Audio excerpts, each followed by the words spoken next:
Eyes on the prize. Pokemon protesters press for an end to coal power. More nations are signing up to ditch the filthy fossil fuel. Is this really the beginning of the end of the coal era? In today's Top 5. Welcome to Know This COP26 edition. I'm Alejandro Alba in Glasgow, where Pikachu has been causing a spark in a day full of energy talk. Let's count down and get to the biggest stories you need to know.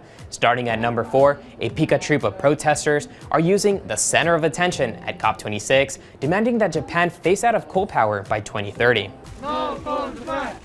This bright yellow Pokemon made a quick attack, traveling all the way from Japan to Glasgow to get their message out. Japanese government doesn't have any plans to phase out coal domestically. It's against climate pledge and it's against climate science. Their battle is a huge one. Japan has been evading the global trend to use an emergency exit and quit using coal, which is the dirtiest source of electricity.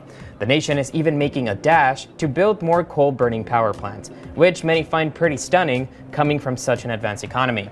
The reliance on coal is largely due to the Fukushima nuclear disaster 10 years ago that forced Japan to close its nuclear power program. At number 3, one of the most passionate voices emerging from COP26, Kenyan activist Elizabeth Wathuti wants world leaders to really listen to the dire consequences that climate change is having on Africa. Please open your hearts. If you allow yourself to feel it, the heartbreak and the injustice is hard to bear. While Africa is one of the largest continents least responsible for global emissions, it suffers the most from the consequences of global warming. Wathuti tells NowThis, a large part of the problem in fighting climate change is that Africa is largely left out of the conversation. Even when we are given the platforms as voices from the global south, we're still being erased, or what's being left out and what we are trying to put forward still not being given the biggest amplification or reaching to people. And I think that is the biggest problem. We need to get to a point where we don't have to fight for representation. At just 26 years old, Wathuti is the founder of Green Generation Initiative, which has planted 30,000 fruit trees in Kenya that she hopes will help feed the millions of Kenyans facing starvation. But she worries that one day those trees will not survive if the planet keeps getting hotter. The leaders have failed us in the past. They are still failing us right now. But if they continue to fail us, we the young people are going to make change happen by ourselves. At number 2, South Africa is facing a new deal to end its reliance on coal. The nation will receive nearly $9 billion to begin a gradual phase out of coal, which it uses to generate electricity. South Africa is more heavily dependent on coal than most nations. There are 12 coal-fired power stations in the Mpumalanga area in South Africa.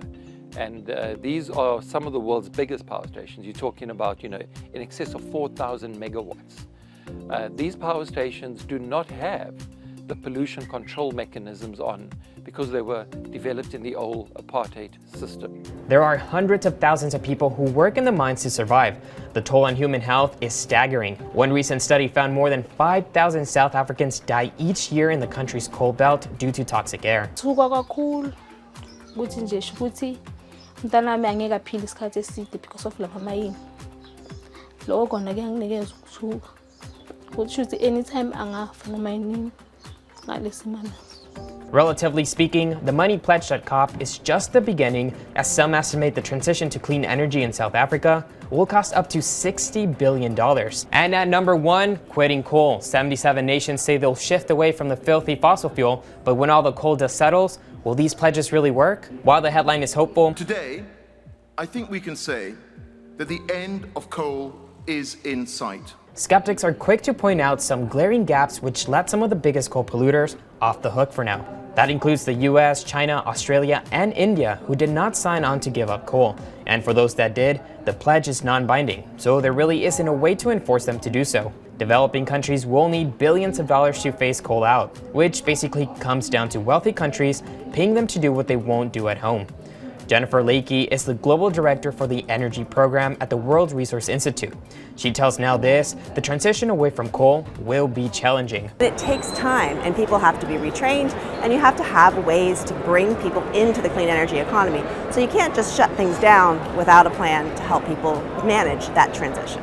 India, Indonesia, and the Philippines will join South Africa as the first recipients of the multi-billion-dollar program to accelerate their transition from coal to clean energy. That's today's top news. What was the biggest story for you? Tell me in the comments below. And make sure to follow Now This Earth for more COP26 news.